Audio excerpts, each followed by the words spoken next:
everyone, and welcome to No Offseason, presented by Amazon Business. I'm Zena Cada. I'm Sabreena Merchant. And I'm Ben Pickman. And today on the show, we're going to talk about what happened between Alyssa Thomas and Napheesa Collier at the end of Game 3 on Friday night.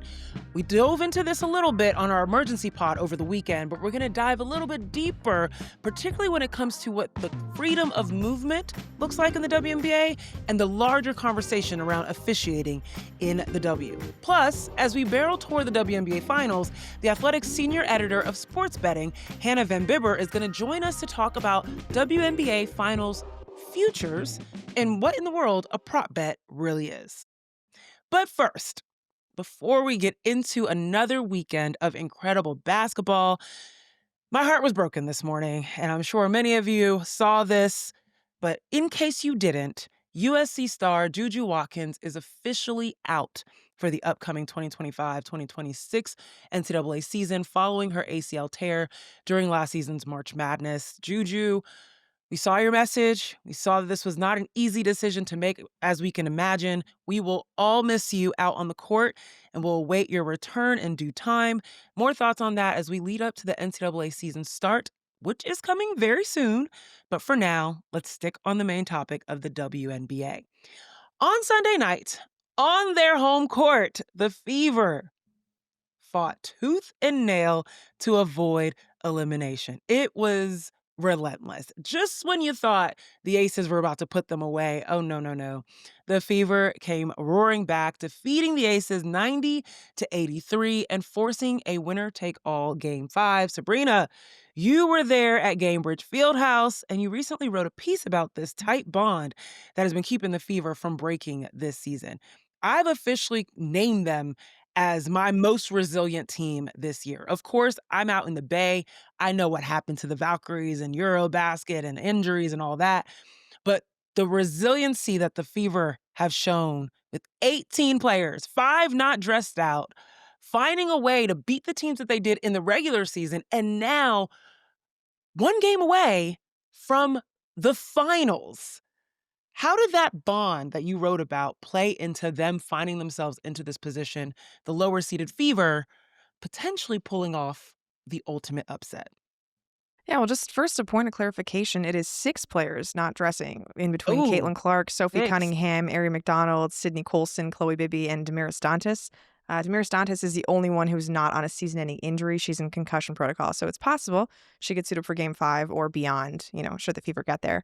But yeah, I think resilient is absolutely the word to describe what's going on with this team.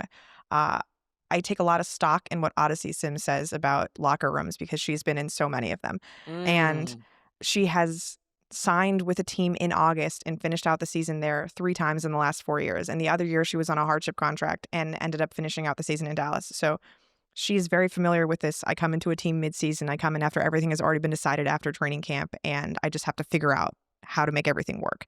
And for her to say that this locker room is special, that this one enables everyone to be the very best version of themselves, that they have a culture that makes you want to participate, that makes you want to, buy into what they've been doing since the start of the season, that to me resonates because who would know better than Odyssey Sims? And for her to say that, and you see that, with Shea Petty having this experience, with Ari McDonald before she got hurt having that experience, even Chloe Bibby was doing well before she suffered her season-ending injury. It's hard to deny the results of each of these players finding a way to contribute and not having to do anything more than what you would expect of them, right? It's not as if you're asking Shea Petty to be a primary on-ball creator. No, just play a little on-ball defense, shoot a couple threes. We're not asking of anything more of you. And I think a lot of the credit goes to the existing players with Kelsey Mitchell, Leah Boston establishing that culture. A lot of the credit I would say goes to the injured players who have continued to retain the standard, right? Everybody talks about how important Sid Colson and Sophie Cunningham in particular have been, just voices on the bench, always timing their rehab so that they're there during practice, that they're, adding an extra voice to the coaches, that they're giving their insight, their opinions. And then Steph White, right? The ability to pivot, the ability to create this environment where everybody feels welcome and supported and capable of being the best version of themselves. I know we talked a lot about Coach of the Year on this podcast and didn't really mention Steph White's name because of, all of the other great candidates in this discussion. But I think what she's been able to do, particularly in the playoffs, is remarkable. And it's why there was such a clamor for the Fever to bring her back, right? Like why there was such an excitement about having her as a head coach of a team that could win a title, because she's making adjustments, regular season, playoffs. Like I mean, I can't be alone among people who are counting the Fever out after game 3, right? Like I just don't see how they have as much talent as the Aces. And yet things just keep happening for Indiana. I wish there was a coach of the playoffs because, yes, I absolutely do believe that Stephanie White would get that. Ben, when I think about this team, particularly watching them in that game 4, I felt as the game went on, they found more energy. Like, Odyssey Sims was finding her way into the paint even easier. Lexi Hull was getting more of those 50-50 balls, getting hands on things. She struggled from the 3, but she put them shots up, even when she was also defending the crap out of Jackie Young. I was just going to say, after she was chasing the crap out of Jackie Young, and that's a lot to ask. When you looked at that game and just saw their fight and them just not being willing to go away, how much of that did you see during the season? And it translating, or has there been like this renewed energy out of them in the playoffs? Yeah, I mean, I think we have seen the resilience all season long, but I think at the same time, like they certainly fed off the home crowd on Sunday, right? We saw just them playing into it, having the fans behind them, giving them energy. And we saw Leah Boston and Kelsey Mitchell, as Sabreena was talking about, really elevate. And when you have 2 of the, 12 to 15 best players, arguably in the world on your team, and they have the performances like they do, and you have the home crowd behind them, like that's how we get to a game 5, despite all the surprising, the surprises in this series. And frankly, my personal surprise too, that we are where we are. Okay, so let's talk about that game 5, because obviously it's going to be in Vegas. You just talked about the home crowd, for Indiana, but now the Aces will be back in Vegas. What are some of the adjustments you think that the Aces need to do to get back on top in this game? Or maybe Fever need to keep going to be able to pull off the ultimate upset? Yeah, I'm just really curious, like, what Becky Hammon does in terms of her lineup rotations. Because, traditionally as series go on, we see coaches tinker with starting lineups and other rotation patterns. And we have seen Kirsten Bell, for instance, she played less than 6 minutes in game 4. That's the fewest number of minutes that she has played since she started to become in the starting lineup in early August for the Las Vegas Aces. We saw, kind of unusually so, a Megan Gustafson, Asia Wilson fourth quarter crunch time run. I want to say Gustafson entered around the 6-minute mark of the fourth quarter and played much of the fourth quarter alongside Asia. And that is an unusual pairing for the Aces to use in that situation. In the regular season, Gustafson and Wilson only played in the fourth quarter together 5 times, just 5 times. And they were minus 15.8 in terms of net rating in the fourth quarter when they were playing together in the regular season. And we didn't see them have a ton of success in game 4. I mean, I would imagine the lineup, the logic rather, in putting Gustafson next to Wilson was that you could have another big, considering how effective Aaliyah Boston was. But I don't know if it really had the desired effect. I mean, Megan Gustafson hadn't played that much in more than a month. She plays 15 minutes. And so entering game 5, like that's the big question I have is, who does Becky Hammon turn to? Is it Bell? Is it Gustafson? Does she just ride Jewel Lloyd? Like, do we see Dana Evans play even more? Because Dana Evans has had a really, really good series. Sabreena wrote about this in game 3. There's a lot of options, and I think that's kind of rare that we reach this point in the series, and I'm not exactly sure, like, what is the best combo or what Becky's going to turn to. It makes them tough to prepare for, but it also makes it a little uncertain, like, how Las Vegas is going to play this. Well, I think the reason she went with Meg Gustafson next to Asia Wilson so often in Game 4 was because Alyssa Smith was in foul trouble. And that is a very important part of the Game 4 conversation because you may have heard from the Las Vegas Aces postgame press conference, the Fever took 34 free throws and the Aces took 11. And that was because Alyssa Smith, Jackie Young, Chelsea Gray all had 5 fouls during the course of the game. Megan Gustafson even had 4 fouls of her own.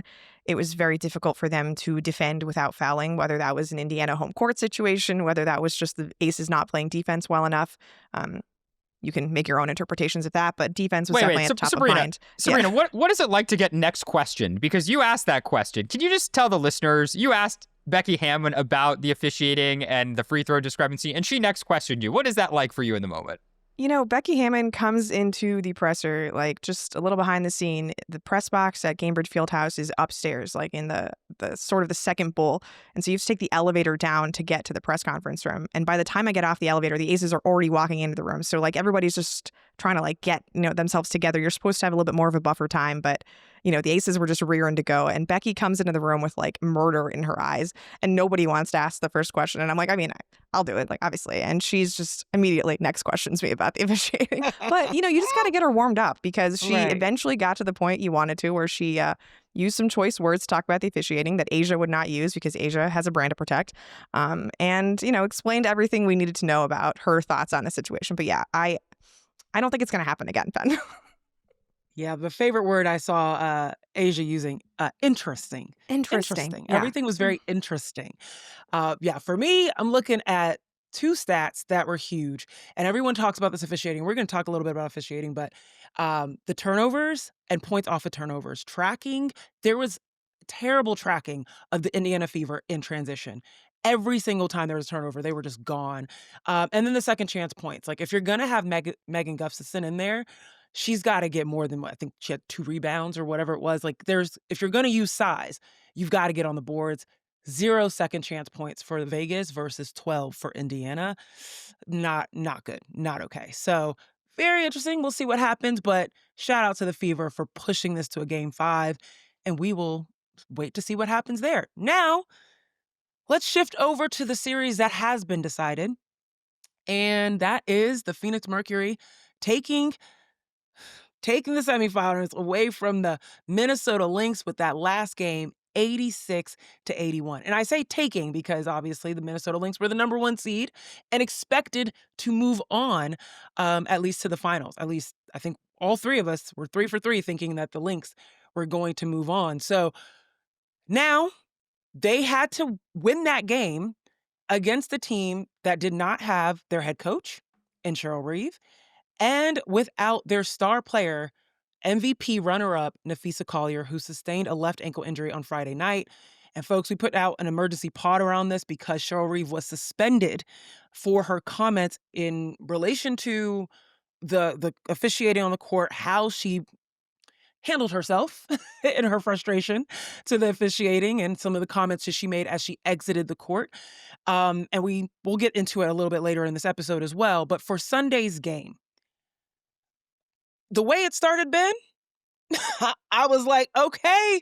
I think I said in that emergency episode, I said, I just want some emotional galvanization, something to just boost this team up. And they came out, they being the Lynx, running. It was like every shot was hitting, all the energy was in their direction. And then it kind of simmered down.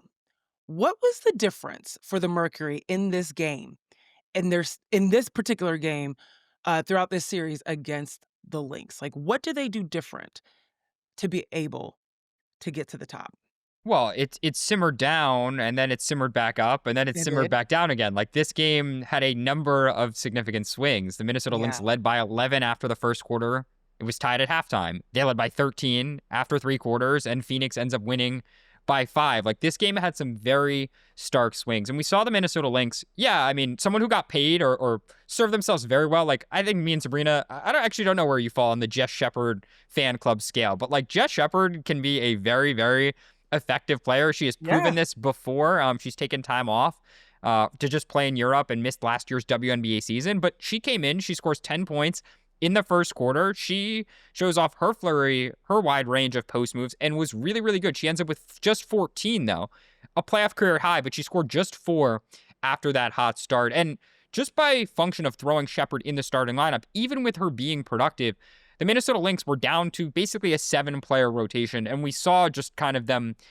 It seemed like they were running out of gas a little bit in the fourth quarter. And Eric Thibault, the associate head coach, talked about this. They had a lot of possessions where they got decent looks, but they were late shot clock possessions, right before the end of the clock, trying to make sure they were going to get the best thing up because they couldn't generate easy offense in the same way. We didn't see Natisha Heidman. She scores 19 in game 1. She finishes with just 3 in game 4. And I want to say they were 3 late once the margin was already decided. And it was really just up to Kayla McBride to shoot them and keep them into the game. She scores 14 in the third. She continues to go off in the fourth, but really her and Courtney Williams were the only two players who generated any offense for Minnesota. And that was really difficult because though Phoenix didn't play its best offensive game, we saw that once Phoenix gets stops, they play with much more freedom on offense. They push pace, and we see Alyssa Thomas in transition.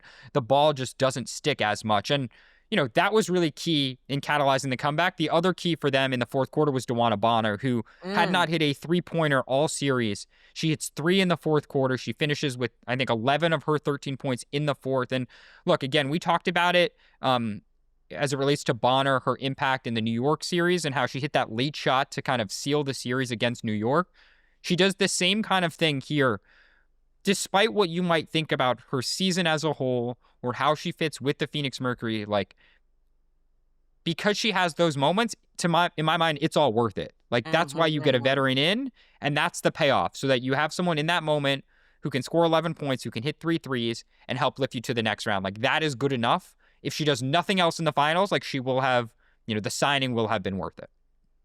Ooh, I love that. And I kind of feel like that about, not necessarily from a signing perspective because Sammy Whitcomb was on this team, but again, big shots, right? Being able to hit the big shots at the right times. And these vets did exactly that. Sabreena, for you, when you watch this game and you think about what Phoenix kind of did all season long, they were top 4 relatively all year long.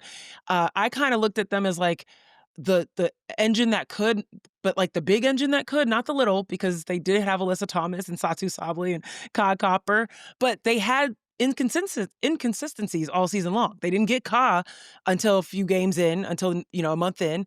They had DeWanna that couldn't quite immediately fit in. They couldn't quite figure out how to place her throughout the season. They had all these rookies that they were kind of rotating in and out and trying to figure out how to capitalize on them.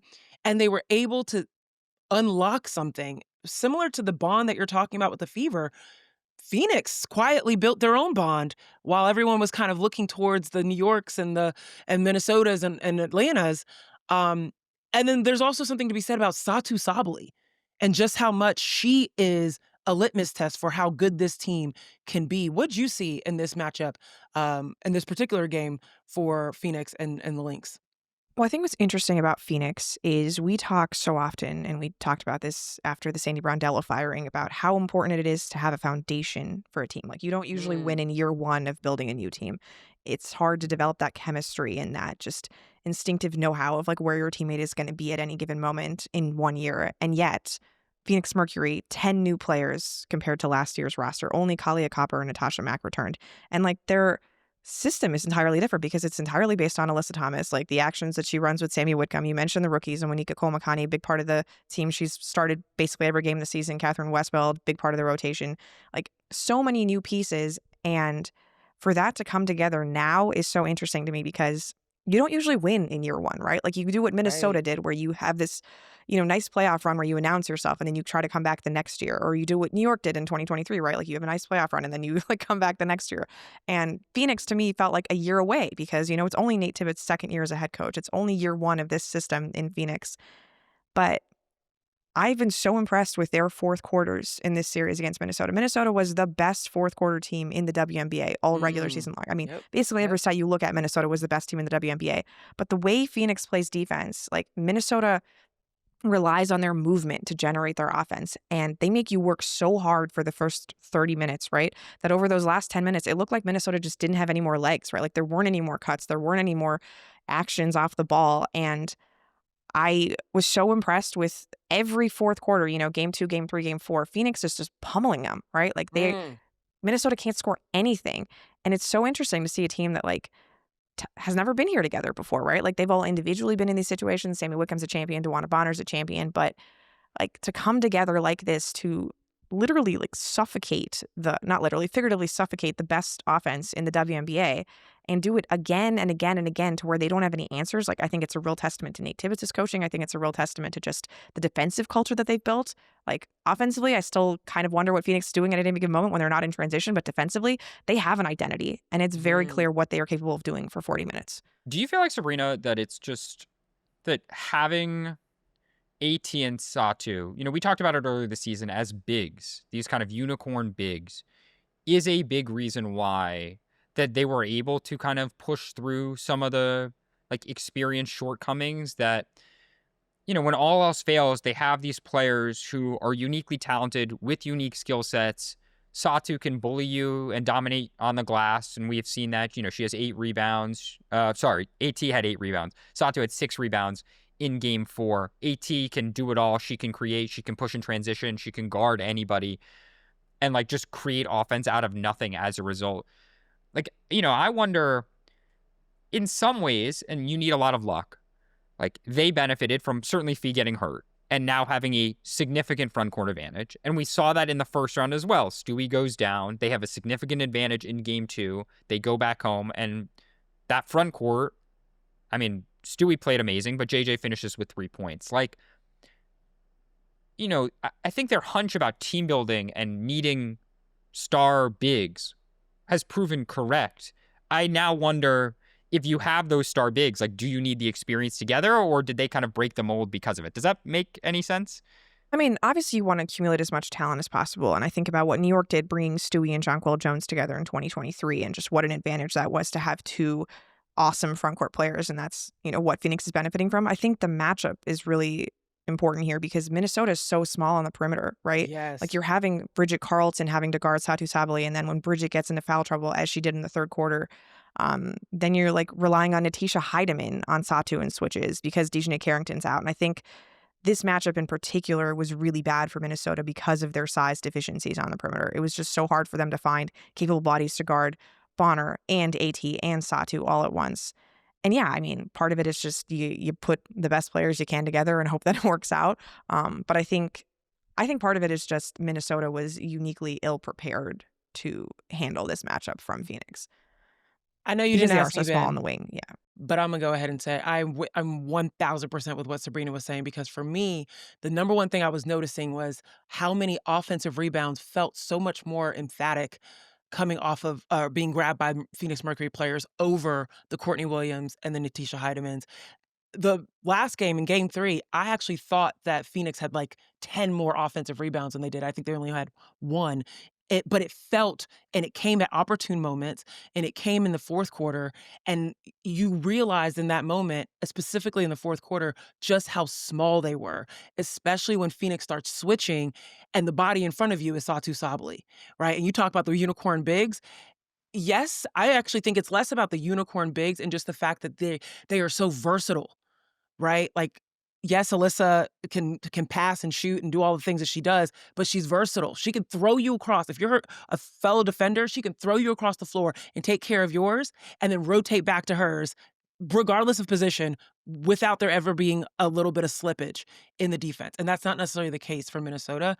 So I love the matchup element. And that's why I feel like it would have been very interesting to see. Well, we could still see this um Phoenix versus the Aces, because even with the size advantage that I think Phoenix will have, we know Jackie Young can cross them up with the best of them. We saw that against the Fever when Brianna Turner was switching onto her. Anyways, I'm going off the rails, but I do think that this is a really, really exciting matchup, regardless of whether it's the Fever or the Aces, just because it's someone new. We haven't seen the Phoenix in the finals in a while. So shout out to Phoenix. Moving on.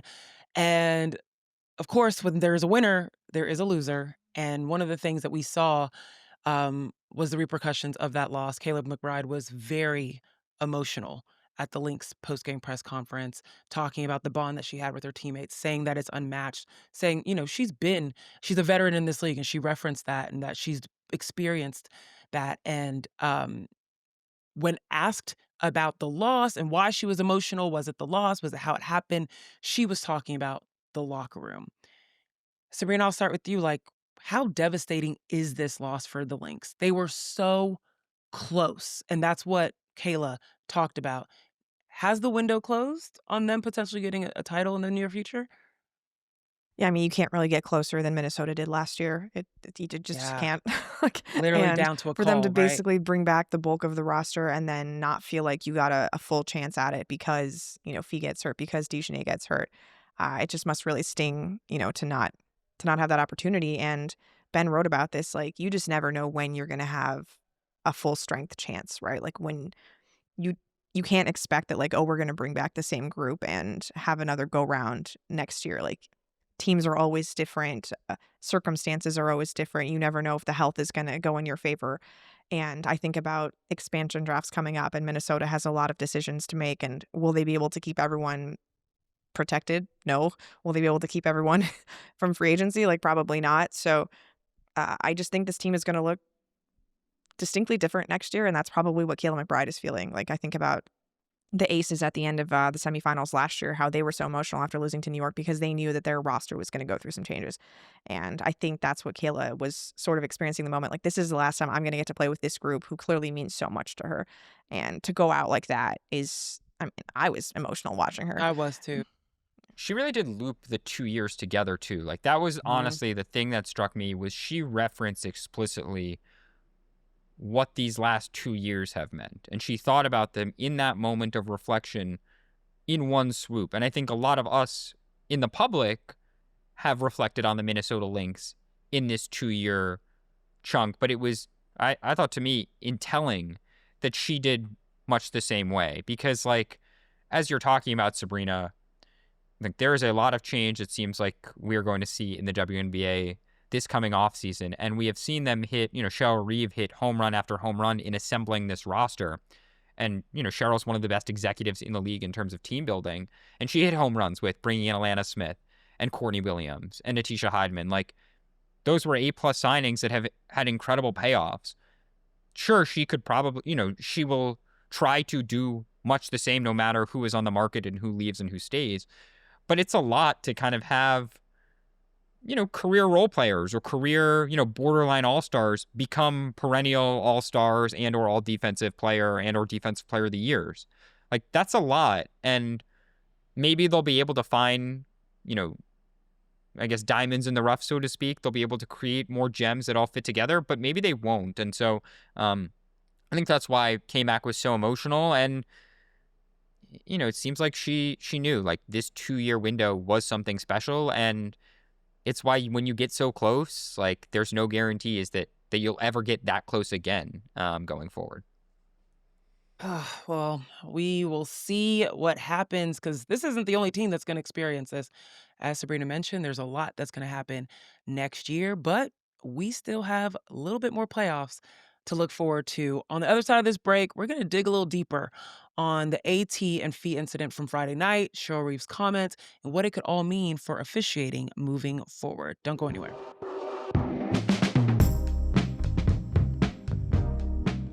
Okay, so now let's move into the other story from over the weekend that we want to dig into a little bit deeper. Cheryl Reeve's suspension following her on-court conduct on Friday night and her comments in the post-game press conference surrounding the officiating in the Lynx game against the Mercury has led to a larger conversation around officiating overall. Now, we did an emergency pod that we released on Sunday, audio only. We discussed the foul, whether or not we thought it was a foul, how we're looking at it, etc. So go check that out if you want to hear it. But we want to dive into it again from a different perspective, particularly around the ongoing frustration around inconsistency in officiating and also transparency in the WNBA around officiating.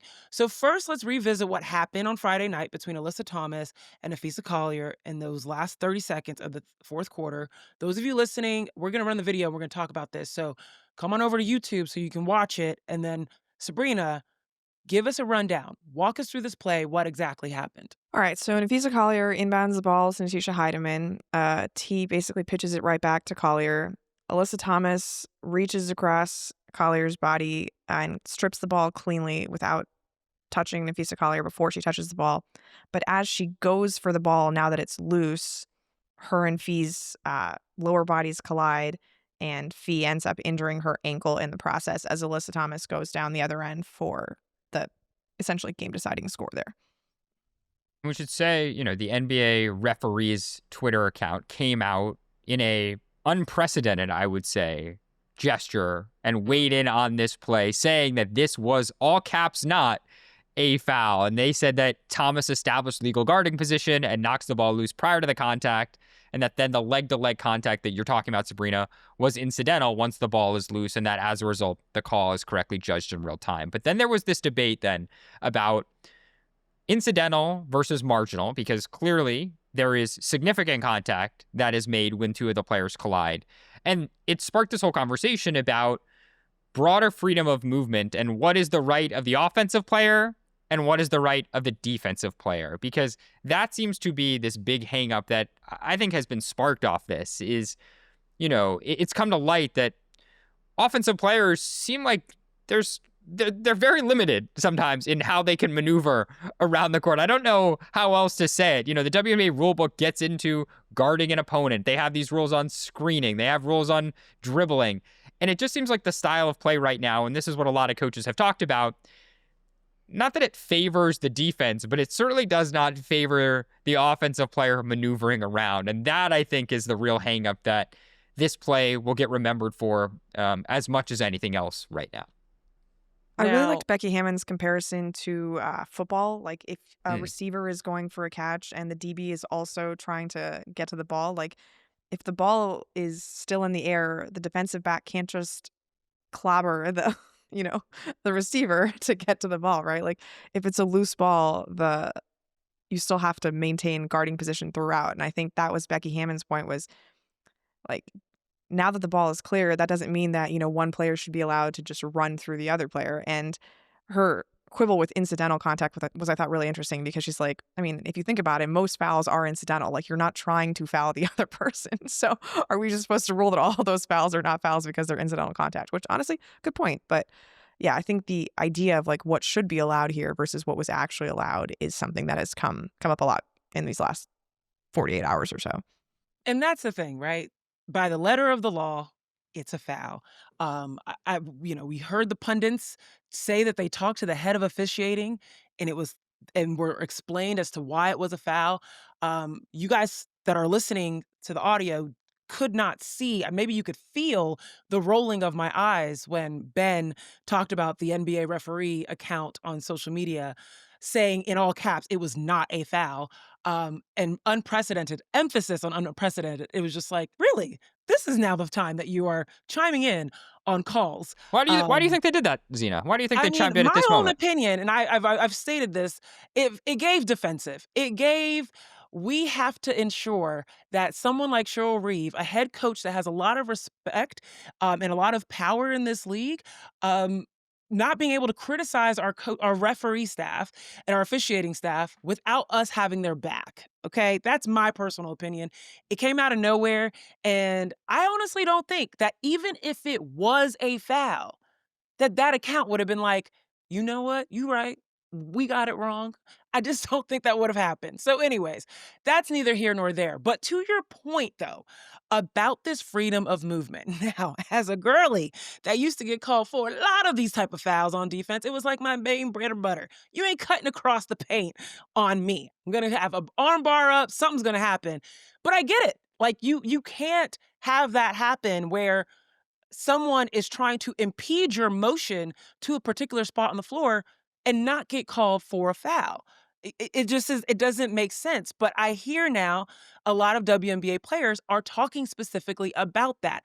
The motion being them as an offensive player trying to get to a particular spot, and a defender being in their way and being allowed to be in their way, regardless of what we're discussing, incidental contact, marginal contact, etc. So let's get into this concept. Sabreena, when you're hearing folks talk about freedom of movement, what does this mean in the WNBA? I only played at the college level, so I don't know if it's the same and translates the same.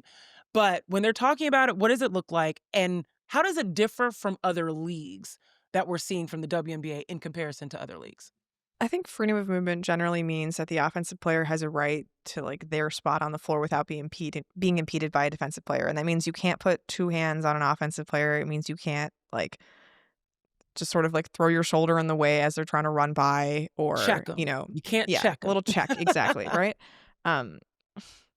I also just can't get over the fact that the same referee crew that was called Yes. unsuitable for a WNBA semifinals game by Cheryl Reeve, the very same 3-person crew was sent to Indiana for Game 4 and proceeded to call and can I just 41 say- fouls. She did not call them unsuitable. Let's just She be said clear it to was- Cheryl Reeve. I mean, for the It was purpose of this effing podcast and the malpower. language I'm allowed to use, she called them unsuitable for a WNBA semifinals game. Right. But I will say this quickly. They did a really good job. Not according to Becky Hammon. Well, for every single foul that was called, when they reviewed it, I was like, fair. Fair. So I don't know. But Becky Hammon, we can differ in this situation. But yes, the balance was off. So maybe she also is like calling up her buddy Cheryl Reeve to be like, yo, you were right. You were right. No, but I think Back to what you that's were the saying, idea sorry. of freedom of movement. And I think by definition, freedom of movement isn't intended to prioritize the offensive player. It is intended to allow for more movement on the offensive end, which makes the game a little bit more free-flowing and a little bit more scoring heavy. And if you think about leagues that have more freedom of movement, I would consider the NBA among them because they do not allow hand checking. They do not allow illegal defense. Like, you have a defensive 3 seconds rule. So there's all these opportunities for offensive players to get to their spot on the floor without being impeded by a defensive player. And I think the WNBA enforces freedom of movement significantly less than the NBA does, which you may agree with that, you may not agree with that, but it definitely encourages a different style of play between those two leagues. And Which is what why it's so weird that the NBA referee account would come chiming in here as if they have the same rules, because I don't think that they're applied the same way. Right. And there's a question here about how a rule is applied and how it is written, because I did ask this question to multiple WNBA execs over the weekend is the NBA's rule or rules on this topic written the same way as the W? And to what I was told, it is yes, that the rules are literally written the same way. And I also had someone make the point to me that it almost seems like the WNBA style of play is more similar, say, to men's college basketball, where if anyone here or is listening is a men's college basketball watcher, you know that so often there are games that end 62-58, 53-47. Like, the style of play is just clunkier. It has way less flow. There's other reasons for that too, which we don't have to get into, but like, it looks a little bit more like that than maybe the NBA at times, which I thought was an interesting comparison. I don't agree with that at all, but yeah, why don't you agree with that? Yeah, I think men's basketball or college basketball is so much clunkier than the WNBA. Like, I think it is too, but I think like the scores that you were mentioning do not exist in the WNBA. That's true, but I think the point this person was trying to make was that, like, if you're looking at a spectrum of does this look more like the NBA or a different style, like I think it men's looks college? more like FIBA basketball to me, is what I would say. Yeah, and I think that's a fair point. Yeah. And how would you just like compare it to NCAA women's basketball? I think NCAA women's basketball is even more physical than the WNBA, and probably could stand to get cleaned up a little bit there. Okay. It all stems, like, so many people, they're talking about this particular rule, and this is something that so many people in the league have said that they've harped on for a number of years.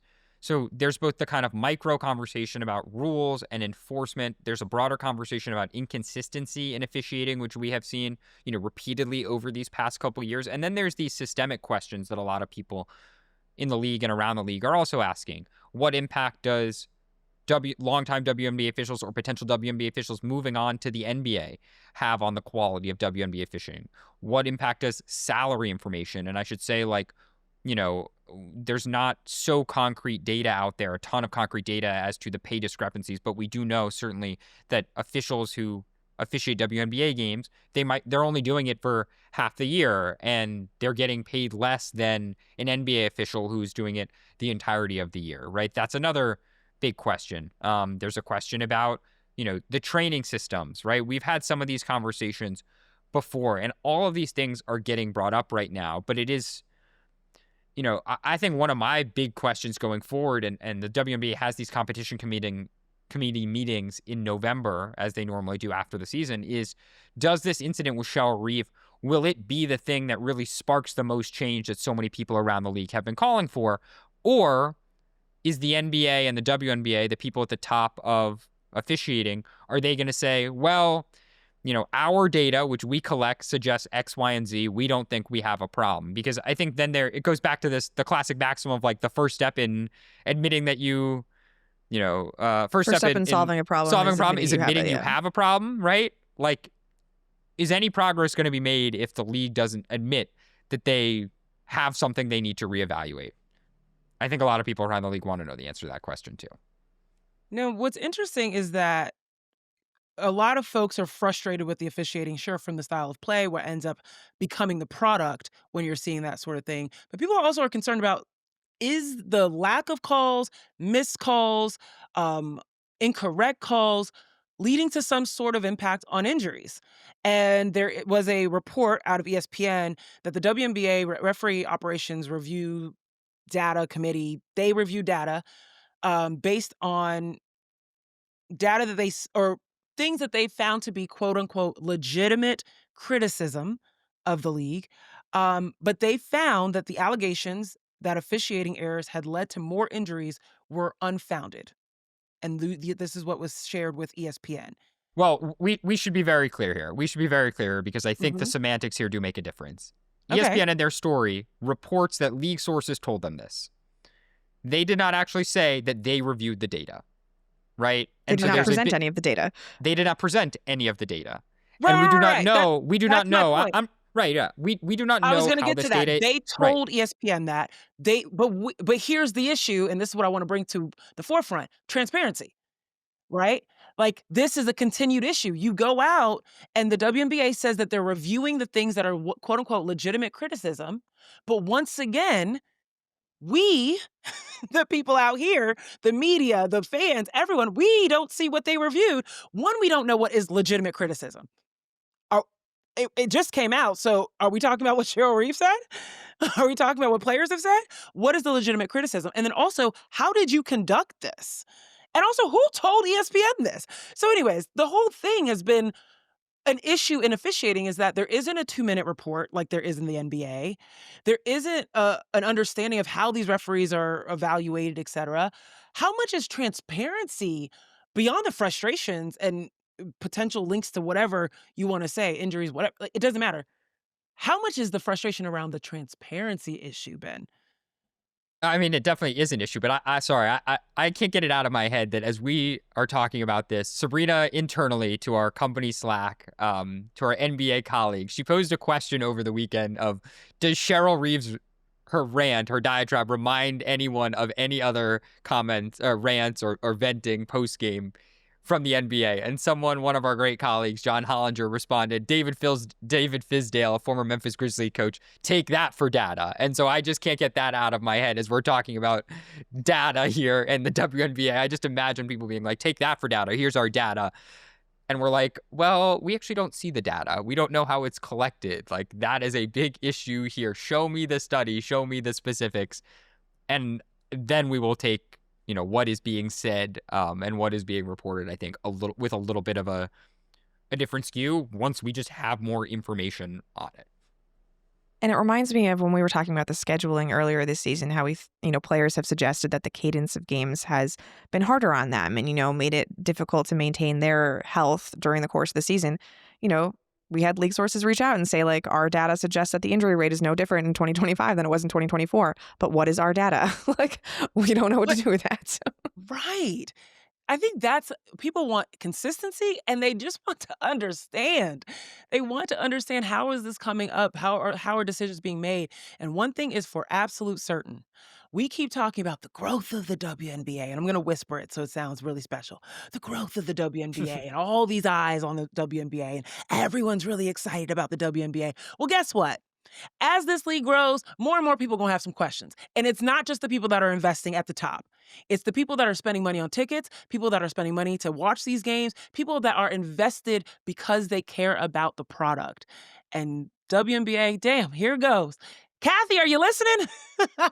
Once again, talking to you. We're homies. We're locked in now. People want to understand, where is this data coming from?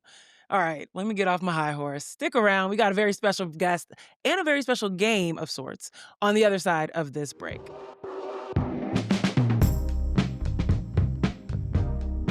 Now, whether you are new to the world of sports betting or you're in the world, but you're not allowed to bet just yet, shout out California, or you need a refresher, this segment is for you. The Athletic Senior Editor of Sports Betting, Hannah Vanbiber, is here. Hannah, thank you for joining us. We desperately, at least I desperately, need your help here. Hey, thanks for having me. I'm very excited to talk through the odds and make you guys make picks. So happy to be here. Well, let's get right into it. We are talking about the betting world from around the WNBA Finals, and specifically something called the WNBA Finals Futures. Hannah, break that down into what this means, and then we're going to let you take it from here. Okay, great. Happy to take it from here.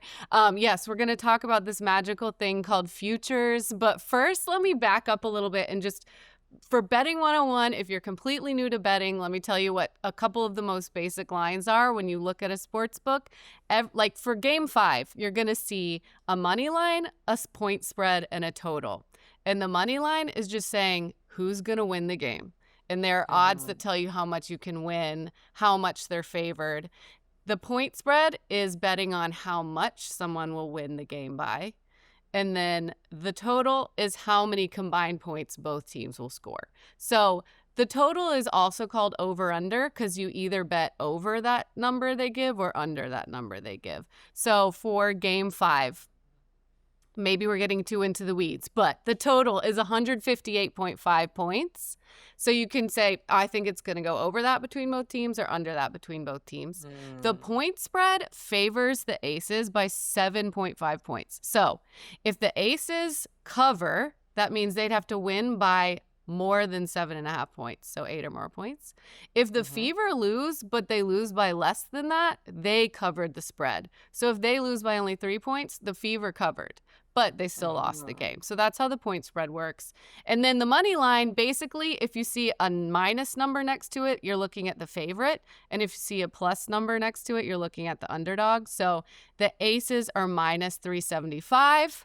Which is a pretty big number, actually. And the Fever are plus 290. So all that means, the minus is how much money you'd have to give. So think of it as deducting from your bank account. That's what the minus is, to win $100. So it's not a great return. You'd have to bet 375 just to win 100. So then you'd get your 375 back, but that's quite a risk. And then the plus 290 for the Fever means that that's how much you would win if you give $100, if you wager $100. So that one, you get a lot more bang for your buck because they are not expected to win. So, okay, I've gone way too long on money line, point spread, and total, but that is like very basic for every game. You're going to see that. That said, let's go to WNBA Futures, which is for the finals. So on BetMGM, these odds are courtesy of BetMGM. Gambling problem? Call 1-800-GAMBLER. So for the WNBA Futures, we have odds on who is going to win the finals, even though we don't know who the finals teams are yet. So the Mercury are favored because they're the only team that's for sure going to be there. But then we have the Aces and Fever with odds as well. The Aces are the second favorite, and they are really close to the Mercury in the odds. It's minus 115 and plus 115. So they're just on either side of the favored versus underdog line. Then the Fever are plus 1,400, which is 14-1 odds. So this shows me that the sportsbooks don't think the Fever are going to make it to the finals, which is also what the money line and point spread tell us. So what do you guys think about these? The Mercury being favored, do you think the Fever could actually beat the odds and win it at plus 1,400? That'd be a lot of money. Yeah, I mean, it's not surprising, as you mentioned, that Indiana is such a long shot favorite based on the Game 5 odds, right? Because you have to look at it like Indiana is priced as a significant underdog for Game 5. And so then it's not then surprising that they're also going to be a significant underdog for the entirety of the series. If they're already the lower seeded team, they're already dealing with, 5 players who have gone out for the season with season-ending injuries. Plus, and maybe you can speak to this too, Hannah, like, those odds plus 1,400, yeah, it's a long shot, but Indiana, because of how popular they are, like, Vegas is trying to entice people to bet that number. And so like, they're a very public team. They're a team that generates a lot of interest and conversation. And so probably I would take a guess that some of the internal modeling that they have at some of these sports books, like, would suggest that Indiana isn't even that close to, Phoenix potentially either. Yeah, I would agree with that. The Fever are probably getting a lot of what they call public money. So a lot of people are just going to see that and want to throw a couple bucks on that. Sometimes that changes the odds just from sports books trying to like hedge their own risk. But yeah, I would think they're trying to make this kind of an intriguing, enticing number to people to bet on the Fever. That's a great point, Ben. And let's be real, Fever fans will absolutely put that money down just to be able to say, just in case. Yeah, I want them to support my team, but if they put and win money, I mean, if the Fever pull it out, we'll never hear the end of it. I'm just saying. You're right about that. Hey, if I bet $100 and win $1,400, I'm never going to shut up about it. Period. Any good props that we should be thinking about? I know we don't have a finals matchup, but, prop bets being these kind of points bets or, player-specific bets or quarter bets you often see. Hold on. Let's back it on up, Ben. We got to get a prop bet explainer. Oh, so Hannah's gonna explain. We're gonna do it. Right. Don't worry, guys. We'll do an explainer. And I will say, as Ben pointed out, there aren't really props available for the finals because prop bets are bets about a specific game. But instead of the things that are about like who's gonna win or lose and by how much, it's like who's gonna make the first basket. So for Game 5, A'ja Wilson has odds on some sports books of plus 370, which is the best you can get to make the first basket. So props are things like that, like who's the first team to score a basket? What's the method of the first basket? Who's the first player to score in the first 3 minutes? The first player to 10 plus points. All of these kind of props you can bet, will someone get a double-double? And they'll have odds on many of the players. So that's what props are. There should be props available for Game 5. So you can bet on that, but then when the finals are set, you'll start seeing props for whatever teams and players are in the finals. So I don't know if you guys want to make any predictions for Game 5 or we should go on to our props game. Well, I think we have I'm certainly predicting the Las Vegas Aces. I think Zena, based on our conversation, is as well. But yeah. I think we wanted to say, in terms of our game, like a few fun things that we were thinking about and or made up. Would any of these change the odds? I think we'll finish this off with 3 rounds because, we love a 3-round game here of would this change the odds if? And the big stat that we wanted to jump off of, and maybe Zena, you also, I'm sure, have some thoughts here, knowing how you study the on-court and off-court fashion of all of the WNBA's players and coaches. But Steph White, she is in the Indiana Fever. They are 5-0. The Indiana Fever are 5-0 when Stephanie White, their head coach, wears either a red or maroon leather jacket that includes the regular season and the postseason. 2-0, I believe, in elimination games. Our own Sabreena Merchant has actually asked Steph White about that, and I think it is fair to expect Steph White to wear a red or maroon leather jacket for Tuesday night's game, knowing this statistic. I guess, Hannah or Zena, do you guys have a thought on whether her choice to wear that color jacket will impact the line or not? Do you think that's enough of a... Did I just sway you in your thinking at all for Game 5, Zena? See, my thought is that when things like that are actually called out, the magic of it goes away. Right? I feel as if now that we are all aware that the red jacket brings some sort of oomph to the Indiana Fever, I feel like now the mystique of it is going to dissipate. Ooh, and I don't want to be like Ben. that, but I feel like it might actually have jinxed them now that it's been called out. We'll see. That is how jinxes work. So I think you could be right, Zena. Why did we bring it up? We've ruined it. But let's say if she did wear it, I'm going to go with if she wears red. I really want to believe that they have a better shot. Maybe it's just like they cover the point spread. They still lose, but they play a better game. I don't know. That's kind of boring. I guess the other one. Yeah, it could certainly happen. I think it's something we're going to watch for now. The other one, A'ja Wilson. Now, I don't have a stat here in terms of metrics, so I should have. But, we only have so much time to prepare for this show. There was this whole big thing last year that if A'ja Wilson wore a crispy white T-shirt, then she was going to go off because she had said to reporters that, like, basically she has to want to put on nice clothes or fashionable clothes. And so when she wears the crispy white tee, she's just focused on getting a win. So A'ja Wilson shows up Tuesday in a crispy white tee. Do we like Las Vegas's chances more, or do we like it less? I like them more. A'ja Wilson is locked in when she wears that white t-shirt. She's not with the frills. She's not with the outside noise. She is in on her game. So I actually really, really like their odds here. I want to go really quickly back because A'ja's white tee just made me think of Caitlin's Air Force Ones, the black Air Force Ones. And I feel like if we get a combo, let's make this prop bet. If we get a combo of the red jacket with the black Air Force Ones, Indiana might do some things. Might go to overtime. We don't know. Are the Air Force Ones or the white t-shirt more powerful? Oh, see, I think it's the combination with the red jacket, right? But let's just be real. A'ja in a white t-shirt, I'm thinking 30 points. I think that's the MVP locked in. That's her Sunday red. I feel like, watch out. Yes. I like that you brought up the black Air Force Ones, because that was going to be our third round. But now we're just talking about a same game parlay, Hannah. Yeah, we are. Between a red jacket and some black sneakers. So what do we think the odds would be there? How much would they really swing?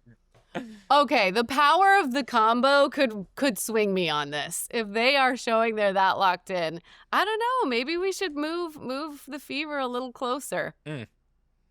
You know what I didn't pay attention to? And I wonder if there is something to be said about how Chloe, Caitlin, and Sophie sit, right? Because they usually sit in a threesome, like in the middle of the bench.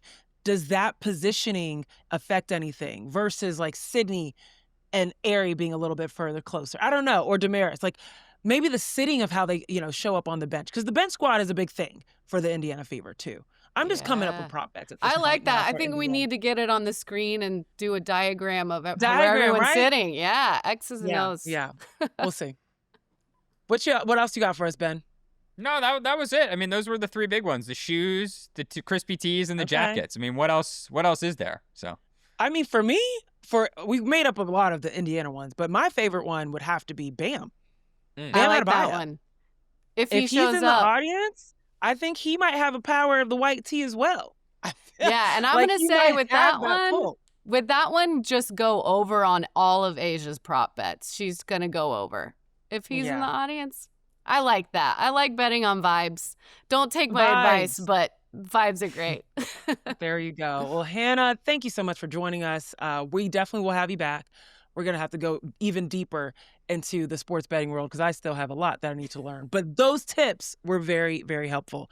Guys, that is all we've got for you today. We will be back in your feeds on Friday to preview game 1 of the final. Cannot believe we're here. And remember, guys, our cadence is switching up a little bit for the finals. We'll be dropping an episode the morning after every game. So be ready. Make sure you are subscribed so you don't miss everything or anything. There's going to be a preview pod on Friday and then a reaction pod on Saturday the morning after game 1. Appreciate all your comments. Been seeing your DMs, folks on the same page with me wanting a competitive game. They did get one from the Minnesota Lynx and the Mercury. Ultimately, the Mercury finding their way back into the finals, but we just appreciate you guys reaching out. All the emails, we read them, we love them. Keep interacting, and also make sure to go over to the Yahoo Sports Hub. More content over there, sports.yahoo.com/women's-sports. On behalf of The Athletic, Hannah Vanbiber, Sabreena Merchant, Ben Pickman, and A'ja's white tee, I'm Zena Cada. Thank you for listening, and we will see you next time. Thanks for tuning in to No Off Season. To hear more, be sure to like and subscribe. We drop new episodes every Tuesday and Friday.